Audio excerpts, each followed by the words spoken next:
क्योंकि घर से ब्राह्मण नाराज होकर के चले जाए तो वह घर में सिद्धि नहीं रहती है।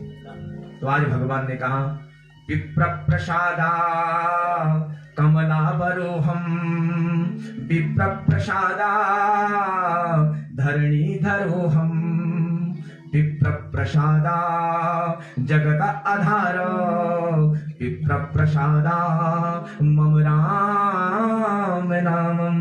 बोलो बाकी बिहारी लाल की जय हो। श्री हरि भगवान के चरण, श्री हरि भगवान ब्राह्मणों के चरणों में गिर गए। यहां पर आपको पता लगेगा कि ब्राह्मण क्या है। कलिकाल में ब्राह्मण का कितना महत्व है। अब ब्राह्मण अपने तत्व को नहीं समझता है तो उसकी गलती। भागवत में ब्राह्मण की कितनी बड़ी महिमा गाई है, यहां पर श्री हरि के मुख से सुनेंगे। देखा भगवान, ये ब्राह्मण देवता वो क्रोधित थे और भगवान उनके चरणों में गिर गए। देखा नाराज मत हो। देखा विप्र प्रसादा कमला बरोहम। हे हरि, हे नारायण, हे ब्राह्मण देवता, तुम्हारे आशीर्वाद से ही मैंने लक्ष्मी का वरण किया।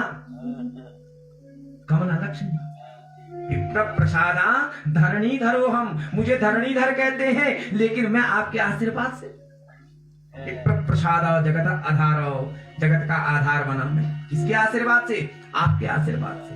विप्र प्रसादा मम राम नामम, मेरा नाम राम पड़ा, मैं राम बना। लेकिन जब मेरे पिता के घर में श्रृंगी ऋषि आए, यानी कि ब्राह्मण आए, श्रृंगी ऋषि ही वशिष्ठ बुलावा, पुत्र काम शुभ यज्ञ करावा। जब राजा दशरथ के घर में श्रृंगी ऋषि ने यज्ञ किया, पुत्र कामेष्टित यज्ञ, तो वहां किनका जन्म हुआ? श्री राम का। तो कह रहे हैं अगर मेरे पिता के घर में ब्राह्मण यज्ञ नहीं करते तो मेरा जन्म नहीं होता।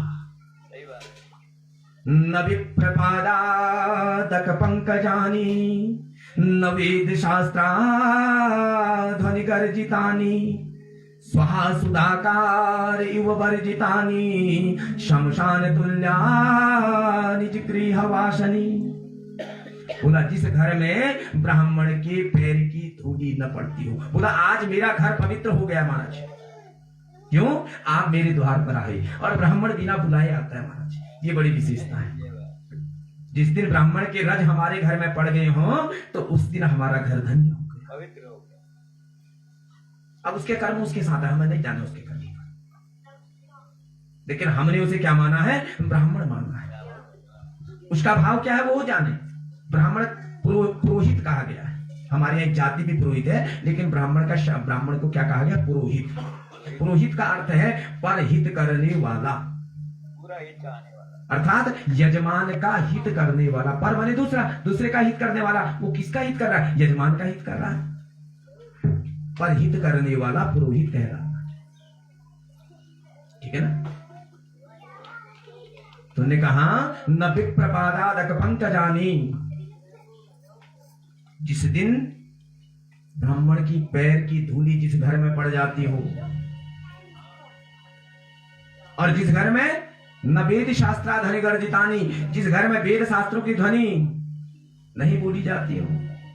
स्वाहा और सुधा दो प्रकार के यज्ञ बताए गए हैं। एक स्वाहा अग्निदेव को देना और स्वधा पितरों को देना। तो दो यज्ञ बताए गए हैं गृहस्थी के लिए, स्वाहा और सुधा। हमें दोनों यज्ञ करने हैं। अगर दोनों यज्ञ कौन करेगा इनको आकर के? ब्राह्मण।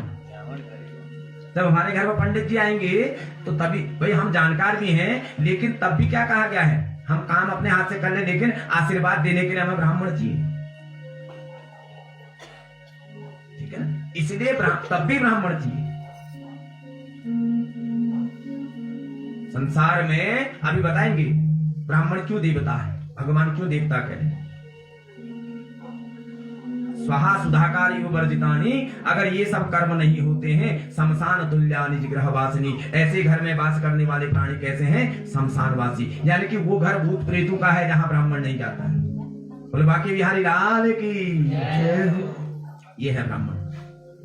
देवाधीनम जगत सर्वम मंत्राधीनम च देवता, ते मंत्रा ब्रह्मण स्वाधीनम तस्मा ब्राह्मण देवता।